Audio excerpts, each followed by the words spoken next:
سلام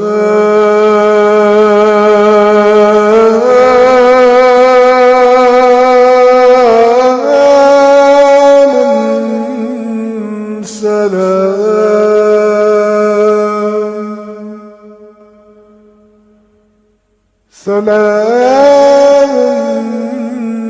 سلام سلام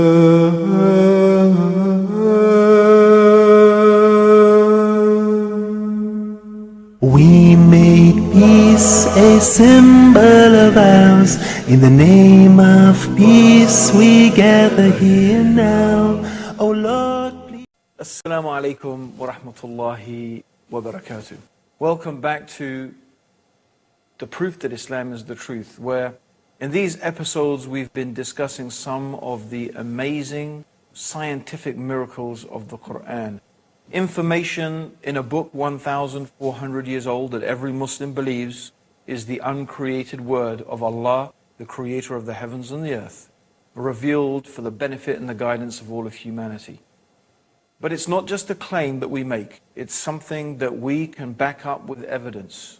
And we believe that for any rational human being, any thinking person who takes the time and takes the energy and takes the effort to look at these evidences and examine them dispassionately, will come to know that truly Islam is what it claims to be, the religion that has been revealed by God the Creator for the guidance and the benefit of all of mankind.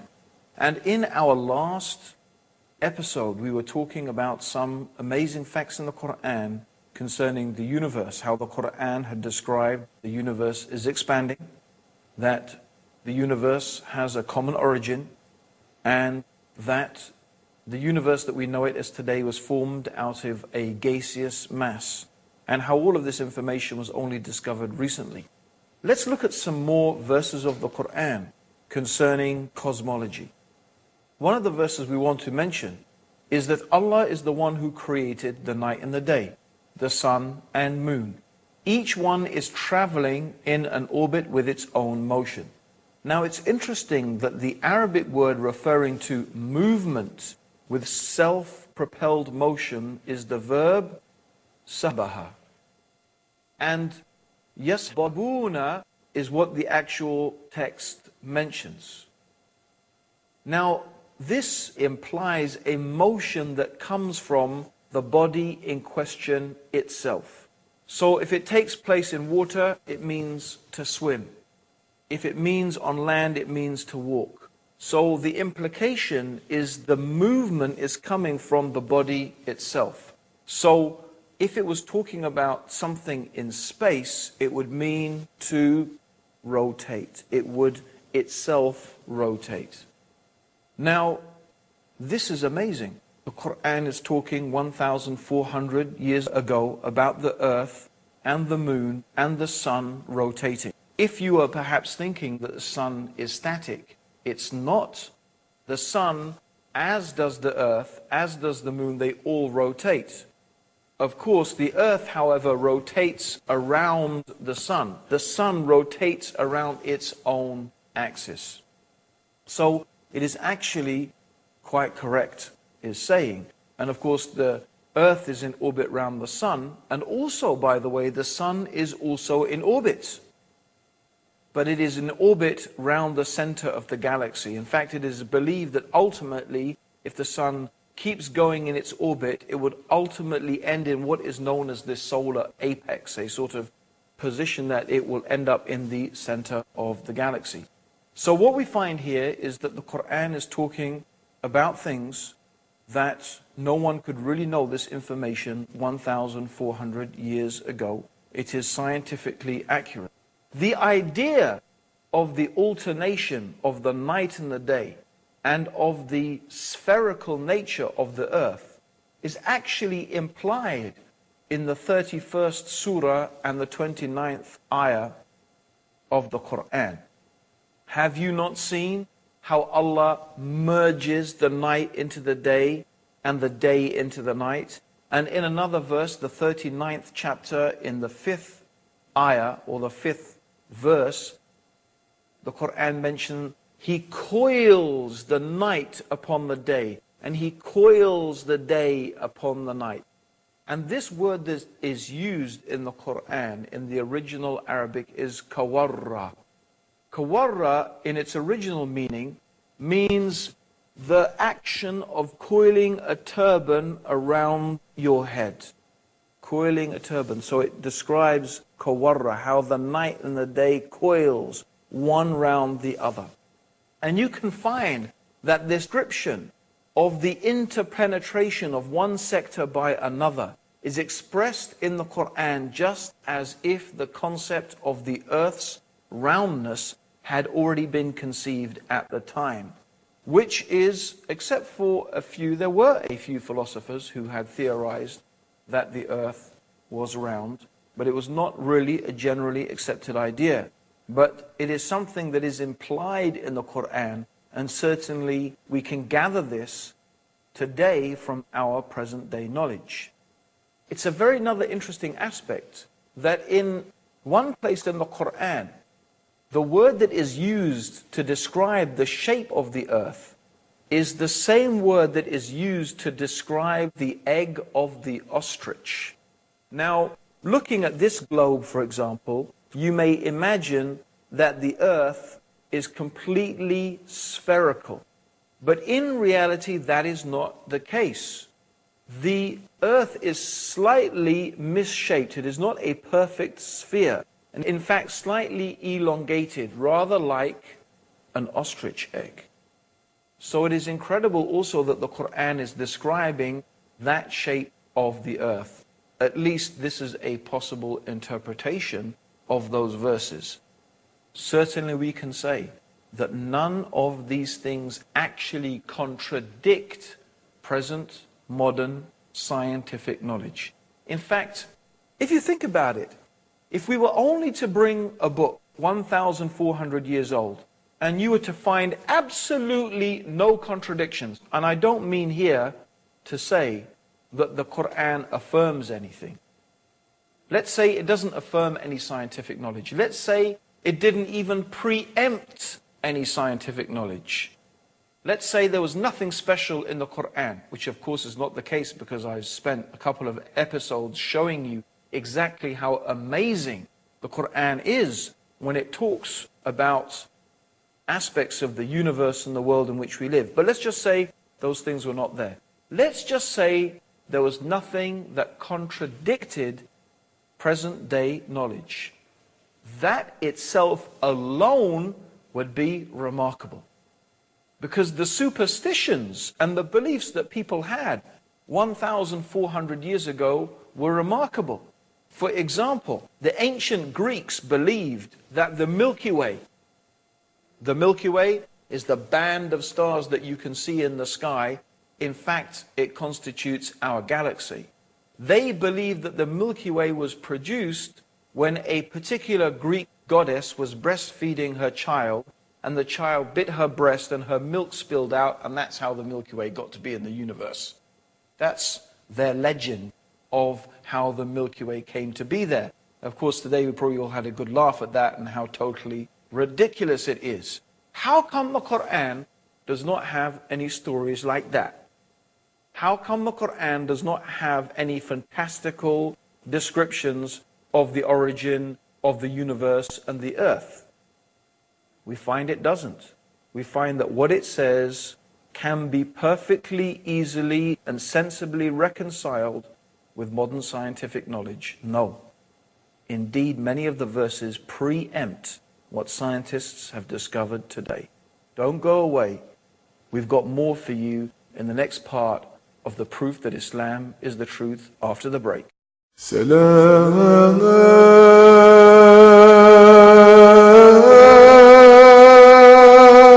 Assalamu alaikum, welcome back to the proof that Islam is the truth, where we're talking about some of the amazing scientific facts in the Quran that have been only discovered recently with modern scientific knowledge. Yet these things were mentioned in a book 1,400 years old. Let's look at some more of the amazing statements in the Quran. In the 10th surah, in the 5th ayah, the 5th verse, it says, "It is He," meaning God, Allah, "who made the sun a shining lamp, and the moon as a light, and measured out their stages. Now the Quran describes the sun as siraj. Now the word siraj means torch, means it's something that generates its own heat and light. Whereas the moon is described as a nur. Now a nur means a light that is originating from another source. And of course this is the correct understanding. The moon reflects the light of the sun. It's common knowledge today, but not necessarily so in the time of the Prophet Muhammad. Let's see what one of the respected cosmologists and scientists in the field of astronomy had to say when he was shown some of the statements in the Quran concerning his field of expertise. Professor Yoshidi Kusan, who's the director of the Tokyo Observatory in Tokyo in Japan, and this is what he said: I say, I am very much impressed by finding true astronomical facts in the Quran. And for us modern astronomers who have been studying a very small piece of the universe, we have concentrated our efforts for understanding that very small part. Because by using telescopes, we can only see a very few parts of the sky without thinking about the whole universe.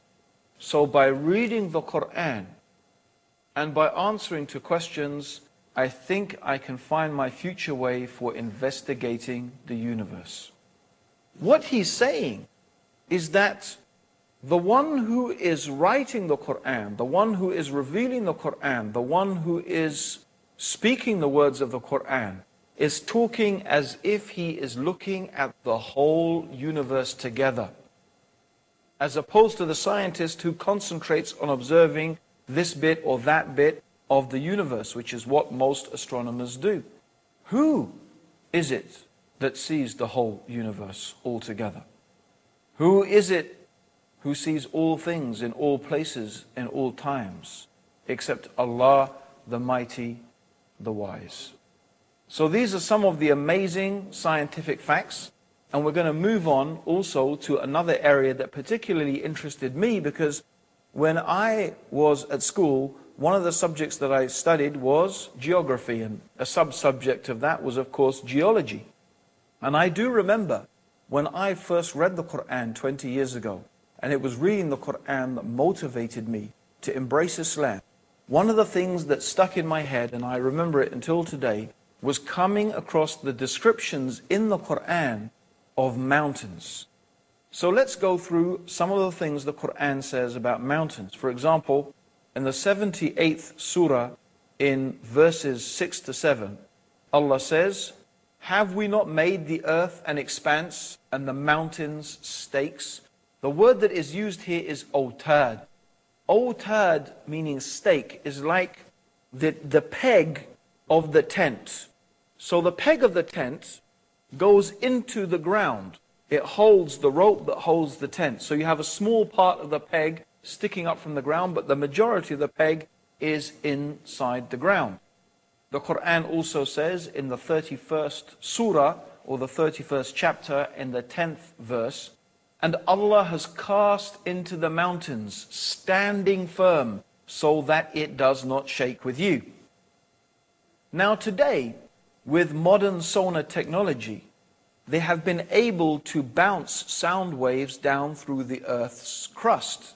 And according to the different rates at which the sound waves are reflected back and are measured, they can tell the different density of the earth's crust as opposed to what is hard and what is soft, what is from the crust and what is from the magma.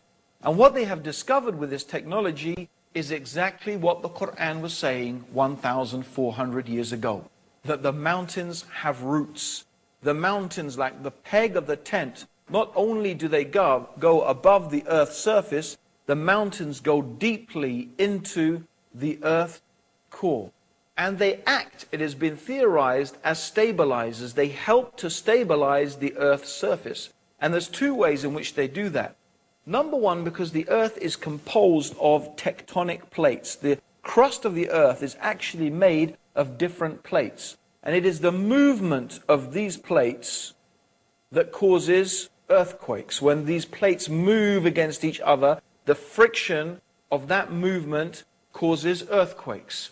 And that's also what they think how continental drift has happened. Originally, they believe all the continents were one continent, and then because of plate tectonics, it moved. But the Quran is saying is the mountains act as stabilizers. They help to stabilize the earth's crust. And this is something that has actually been theorized by modern geologists. There's another way in which the mountains may act as a stabilizing factor, and that is to do with the rotation. Maybe if you try and spin something, you will find that if it is not really spherical, it will start to rotate, and then it will start to wobble out of shape. And it is possible that the mountains actually act as a counterbalance to keep the Earth's rotation smooth.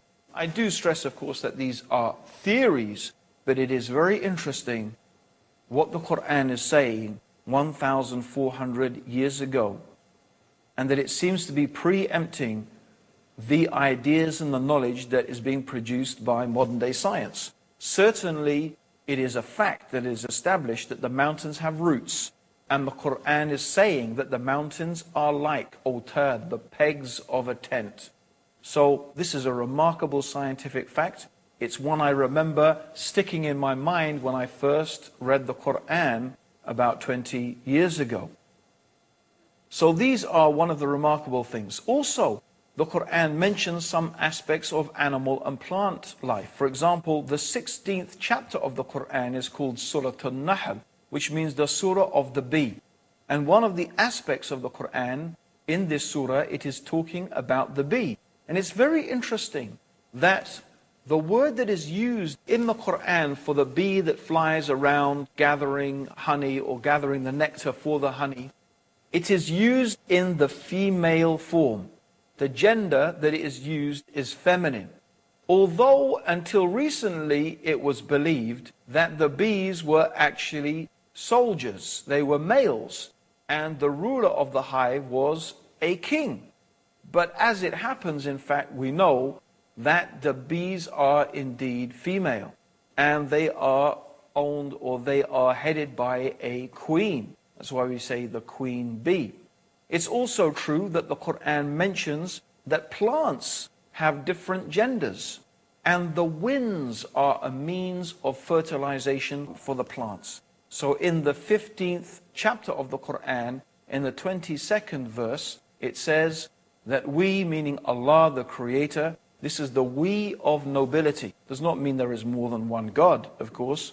It is we in the sense that royalty uses the term we. It's a sense of honor and nobility.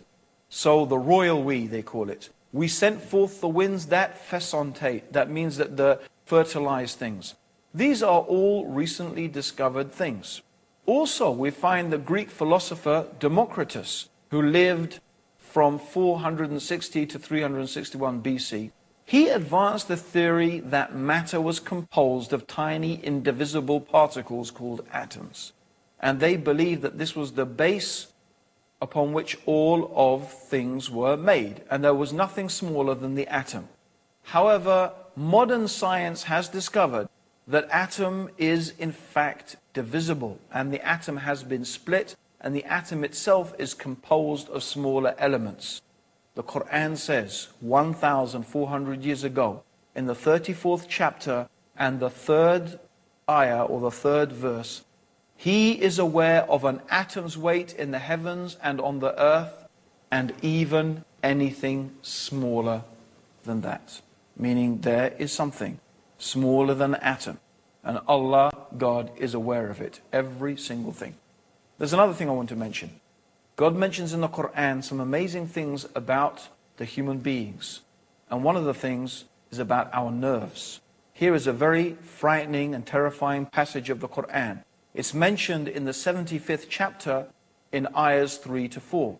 Does mankind think that we cannot assemble his bones? Nay, we are able to put together in perfect order the very tips of his fingers. God is telling us He can recreate us on this day, this terrifying day, this frightening day, the day of judgment. He is able to recreate you, even if you are dust, even you are bones, to the very tip of your finger. Why the very tip of your finger? Of course, you've all heard of fingerprinting, haven't you? Every single human being's fingerprint is unique. Why did God mention the fingerprint? Why did God mention the tip of the finger? This is the uniqueness of the human being. God is telling us, look, I can recreate you even to this fingertip. That is the power that I have. Even to your most unique attribute, I can create you to that. Be mindful, be careful. I will create you again on the day of judgment, and I will judge you and ask you about every single thing that you have done. This is not common knowledge. How did anyone 1,400 years ago know about fingerprinting? And Allah warns us in the 4th chapter of the Quran, in the 56th verse, those who reject our signs, we shall soon cast them into the hellfire. And as often as their skins are roasted through, we shall change them for fresh skins, so they may truly taste the penalty. For Allah is exalted in power, the wise. This is a very frightening description of the hellfire. God is going to burn the skin and recreate the skin and burn the skin, so the people in the hellfire will taste the punishment. Why is the Quran saying that? It has only recently been known and discovered that when the skin is burnt, a person does not feel any pain. That's why when a person suffers severe burns, a doctor will prick the skin to see if the person feels pain.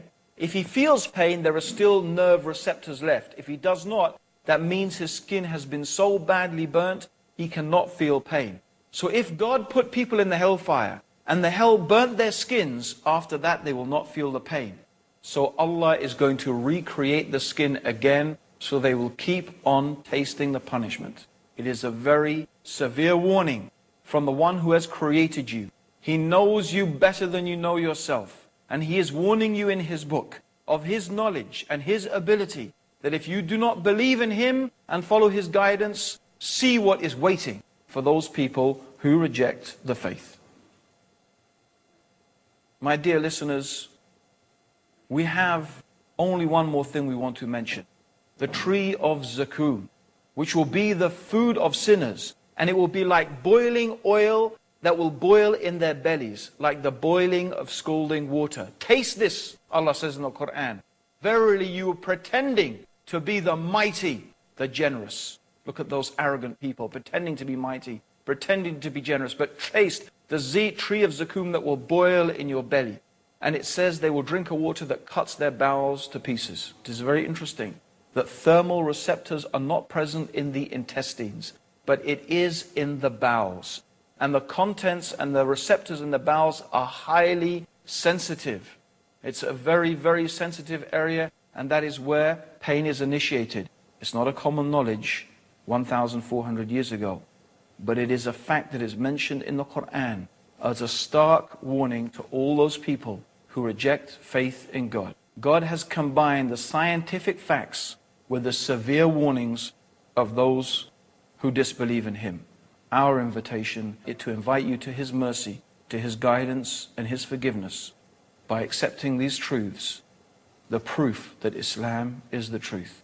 Join us in the next episode for some amazing prophecies of the Prophet Muhammad and the Quran. And until then, may God's peace and blessings and guidance be with you. Assalamu alaikum wa rahmatullahi wa barakatuh. سلام